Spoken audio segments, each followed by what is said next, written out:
Olá, povo de Deus, quinta-feira da 27ª semana do Tempo Comum, 8 de outubro de 2020. A nossa reflexão hoje é a partir de Gálatas 3, de 1 a 5 e Lucas 11, de 5 a 13. Geralmente, as epístolas de Paulo são dirigidas a comunidades bem determinadas, como a Igreja de Deus que está em Corinto ou os santos em Cristo Jesus que estão em Filipos. A carta aos Gálatas, ao contrário, apresenta-se como uma epístola enviada às igrejas da Galácia, sem mencionar nenhuma cidade, talvez porque se tratasse de pequenas comunidades espalhadas, mas unidas entre si por laços que permitissem a mensagem de Paulo passar de uma a outra. Sabemos que os Gálatas eram tribos celtas, originárias da Ásia, que no século VI a.C.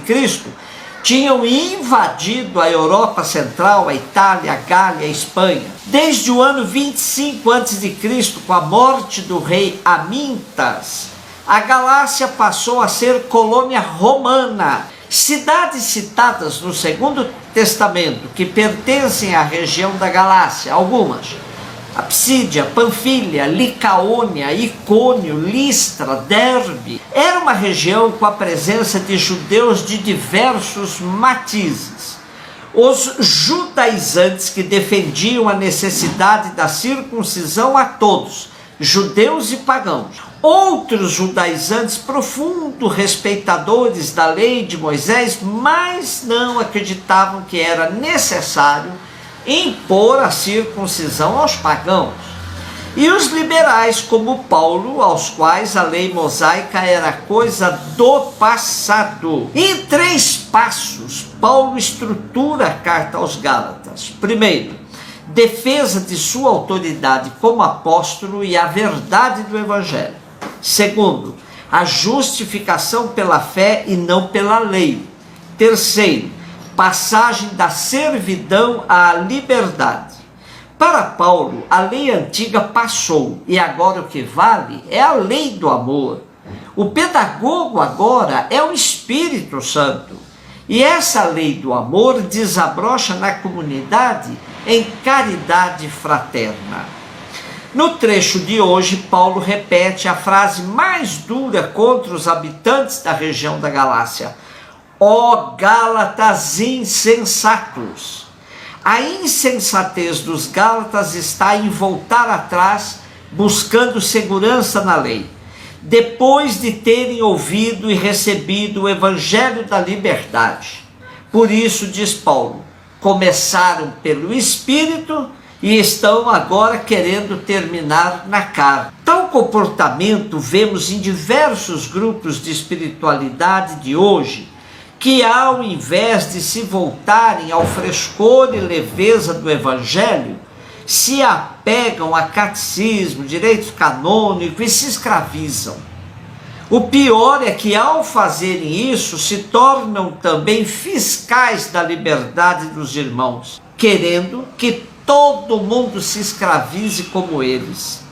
A liberdade de filhos de Deus para a qual Cristo nos chamou e libertou, assusta os mais fracos na fé, que precisam de normas e leis para se sentirem seguros. Lucas 11, de 5 a 13. Os versículos de hoje nos remetem à questão da oração, mas podem, sem um cuidado devido, nos levar a uma falsa concepção do nosso relacionamento com Deus. Eu vou me servir da reflexão sobre a autêntica oração cristã feita por Paulo José Lopes.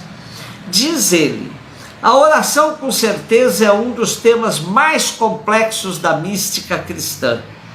Oração em todas as religiões é definida como um diálogo com a divindade, com Deus. E aqui surge a primeira dificuldade: dialogar com qual Deus? Quando você ora, você fala com o Deus que você concebe, que você imagina. No fundo, quando oramos, falamos com Deus ou dialogamos com a nossa criativa imaginação, buscando responder aos nossos desejos mais profundos. Falamos com Deus ou com aquilo que eu sou no mais profundo de mim mesmo. Por causa de questionamentos como esses, Santo Inácio de Loyola chegou a afirmar que 99% de nossas orações eram ilusões. São João da Cruz, na subida do Monte Carmelo, por causa desses questionamentos, disse que muitas pessoas, pensando não ter vida de oração, oram profundamente. Uma grande maioria, pensando viver em oração, quase não ora. Nossa oração, nosso diálogo com Deus não pode partir senão de nosso mundo interior, com todas as nossas complexidades, desejos mais secretos, enganos, julgamentos, juízos nossos. Falamos com Deus a partir do nosso mundo interior e inconsciente, a partir de um mundo que nós mesmos muitas vezes desconhecemos. Se é difícil falar com Deus a partir de nosso íntimo, mais complicado ainda é querer escutar a resposta de Deus. Ora, se é de nosso íntimo, de nosso imaginário que oramos a Deus, é somente de nosso íntimo, de nosso imaginário, que podemos ter ideia de qual é a vontade de Deus a nosso respeito. Por isso que é importante a reflexão permanente dos evangelhos, porque é aí que vamos encontrar autêntico caminho da oração. Palavra de Deus insubstituível na escola da oração. Um indicativo também importante para a autêntica oração, a oração, é ver se ela nos transforma em seres mais integrados, pacíficos, compreensivos, tolerantes, livres, abertos ao mundo e felizes. Isso evita reduzir Deus ao complemento exato de nossas necessidades e de nossa carência. Como está muito em voga atualmente, é realmente necessário orar movimentando os braços, pulando, gesticulando, falando palavras que ninguém entende? Pelo que vemos em Jesus, a verdadeira oração é sóbria e serena. Por isso ele se retirava para orar. Com relação à emotividade, ao sentir-se bem e extasiar-se na oração, São João da Cruz é incisivo. Pensam que o valor na oração está no gosto e no sentir, e procuram obter intensa emoção na oração à força dos braços, cansando e fatigando o físico e a cabeça, e quando não conseguem sentir, ficam desconsolados. Quando não acham consolação no sentir, chegam até a abandonar tais exercícios. São semelhantes às crianças, movendo-se e agindo não pela virtude da razão, mas pelo gosto de sentir. Convém que entrem na noite escura para serem purificados de tais ninharias.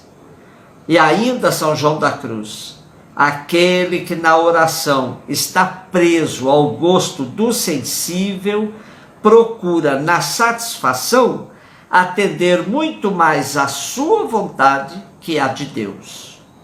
Diante de tudo isso, qual a verdadeira oração? A oração verdadeira é aquela que não é necessária, não tem que pedir nada, não tem que dizer nada, não tem que ouvir nada de Deus, mas simplesmente colocar-se na presença dele. Jesus Cristo somente ensinou os discípulos a orar quando eles pediram.